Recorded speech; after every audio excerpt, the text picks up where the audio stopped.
അപ്പം നമ്മൾ കാഫിനെ കുറിച്ചാണ് പഠിച്ചത്. എന്താണ്? ഒന്ന് കാഫ് സൈഫി. കാഫ് സൈഫി എങ്ങനെയാണെന്ന് നോക്കുക. എഴുതുന്നത് കാഫിൻ്റെ ഈ ജിസ്മ എഴുതിയിട്ട് ഇവിടെയാണ് എന്ത് ചെയ്യേണ്ടത്? ഇങ്ങനെ വരയിട്ട് കൊടുക്കുക. എന്തുകൊണ്ടാണ് ഇതിന് കാഫ് സൈഫി എന്ന് പറയുന്നത്? ഈ കാഫിൻ്റെ ഈ കാണുന്ന സാധനം വാള് പോലെ ഇരിക്കുന്നത് കൊണ്ടാണ് ഇതിന് കാഫ് സൈഫി എന്ന് പറയുന്നത്. മനസ്സിലായ?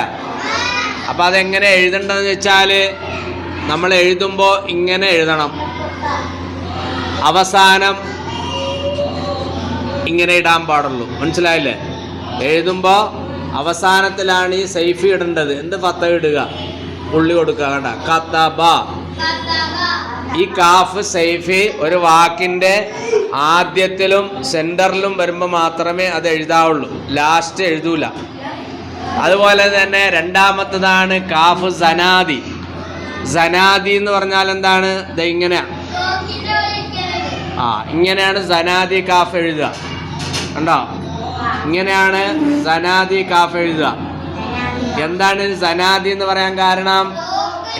ഈ കാണുന്ന അടയാളം സനാദ് അഥവാ തോക്കിൻ്റെ ഈ കാഞ്ചി പോലെ ഇരിക്കണോണ്ടാണ് അതിന് കാഫ് സനാദി എന്ന് പറയുന്നത്. മനസ്സിലായല്ലേ? അതും ഇങ്ങനെ തന്നെ എഴുതാൻ പാടുള്ളൂ. എഴുതുമ്പോഴും നടുക്ക് വരുമ്പോഴും ആദ്യത്തിലും മാത്രമേ എന്ത് ചെയ്യുള്ളൂ? കാഫ് സനാദി എഴുതാൻ പാടുള്ളൂ. അവസാനത്തിൽ എഴുതുകയില്ല. മനസ്സിലായ? ഒരു വേർഡിന്റെ അവസാനത്തിൽ എഴുതൂല. സക്കന. ഇനി മൂന്നാമത് നമ്മൾ പഠിച്ച കാഫാണ് കാഫ് ഷാരി. അതെങ്ങനെ എഴുതുന്നത്? ഈ കാഫിന്റെ ജിസ്മ എഴുതിയതിന് ശേഷം അതിൻ്റെ ഉള്ളിൽ എന്താണ്? ഉള്ളിൽ ഭാഗത്തായിട്ട് ഇങ്ങനെ കാഫ് ഷാരിയുടെ ഒരു ചിഹ്നം, കാഫ് സനാദിയുടെ ചിഹ്നം. കാഫ് ഷാരിയിൽ കാഫ് സനാദിയുടെ ഒരു ചിഹ്നം ഉള്ളത് കൊണ്ടാണ് ഇതിനെ എന്ത് പറയുന്നത്? കാഫ് ഷാരി എന്ന് പറയുന്നത്.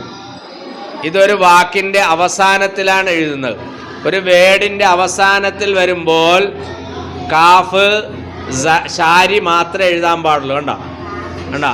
മാ ല കുൻ. കണ്ടോ? മലക്കുൻ. അപ്പോൾ ഒരു വേർഡിൻ്റെ അവസാനത്തിൽ വരുമ്പോൾ കാഫ് സൈഫിയോ കാഫ് ഷാരി എഴുതൂല. പകരം കാഫ് സനാദി എഴുതൂല. പകരം കാഫ് ഷാരി മാത്രമേ എഴുതുകയുള്ളൂ. അതെല്ലാവരും ശ്രദ്ധിക്കണം. മനസ്സിലായല്ലേ? ഒരു വേർഡിൻ്റെ അവസാനം വരുമ്പോഴും ആദ്യം വരുമ്പോഴും സെൻറ്ററിലൊക്കെ വരുമ്പോഴും ഈ രണ്ട് കാഫ് എഴുതും. പക്ഷേ അവസാനം വരുമ്പോൾ കാഫ് ഷാരി മാത്രമേ എഴുതുള്ളൂ. ഇനി നാലാമത്തെ ഒരു രൂപമാണ് കാഫ് ദാലി. അതിങ്ങനെ നമ്മൾ കാഫ് എഴുതിയേക്കണമാരാണ്. അതെങ്ങനെ എഴുതണം? അതായത് ഈ കാഫിനോട് കൂടെ ഒരു അലിഫോ അല്ലെങ്കിൽ ലാമോ ഒക്കെ കൂട്ടി എഴുതുമ്പോൾ എഴുതുന്ന രൂപം ഇങ്ങനെയാണ്. കണ്ടോ? കാദ. കണ്ടോ? ഇതെങ്ങനെ എഴുതണുണ്ടോ? കുല്ലുൻ. കുല്ലുൻ. അപ്പൊ ഇത് ഈ രണ്ട് കാഫ് എഴുതിയേക്കണത് ഒരു ദാലിന്റെ രൂപത്തിലാണ്. ഇങ്ങനെ ദാലിന്റെ രൂപത്തിൽ എഴുതുന്നുണ്ട്. ഈ കാഫിന് എന്ത് പറയുക? കാഫ് ദാലി എന്നാണ് പേര് പറയുക. ഈ രണ്ട് കാഫിനും കാഫ് ദാലി. ഇങ്ങനെ 4 രൂപത്തിലുള്ള കാഫാണ് നമ്മൾ പഠിച്ചിരിക്കുന്നത്. മനസ്സിലായല്ലേ?